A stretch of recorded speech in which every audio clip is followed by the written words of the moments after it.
वालेकुम नाजरीन। Drama serial करोड़ों उस्मान एफ सीज़न 6 में देखिए, सबसे पहले जहाँ पे कहा जाता है सोफिया बोरसा की मदद करना चाहती है। फिर उस्मान भाई कहते हैं कि लेकिन गार्डियस बोरसा का हुक्मरान बनना चाहता है। इसी वजह से वो मंगोलों के साथ मिलकर हमसे लड़ना चाहता है, यानी कि गार्डियस उस्मान भाई लोगों से लड़ना चाहता है, जंग करेगा क्योंकि वो बोरसा पर हुक्मरानी चाहता है। यहाँ पे दूसरी तरफ जो दुश्मन कह रहा होता है कि आपके लिए उस्मान भाई की तरफ से लाएगा एक तोहफा।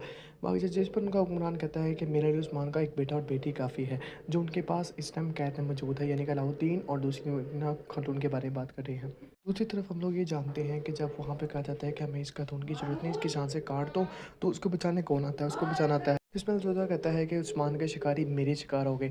जहाँ पे आपसे फिर जवाब दिया मिलता है कि शिकारी कौन थे। जहाँ पे कहा जाता है कि तुम्हें याद आएगा जब तुम्हारा सर कलम कर दिया जाएगा कुत्ते, हर हाल में तुम्हें एक ज़मीन पर लगा दिया जाएगा। यहाँ पे अगली तरफ बाला खातून सोफे से कह रही होती है कि हमने सब्र के और हौसले के तहत और मजबूरी के तहत तुमसे मुआहदा किया, लेकिन सब्र की भी कोई हद होती है सोफिया। उस्मान भी लास्ट में सोफिया को कह रहे थे कि मैं किसी कागज़ या मेहर की बात नहीं सुनूंगा, तुम्हारा मुआहदा तुम्हारे मुंह पे मारूंगा और तुम्हें यही मार डालूंगा। ये बात कहकर उसको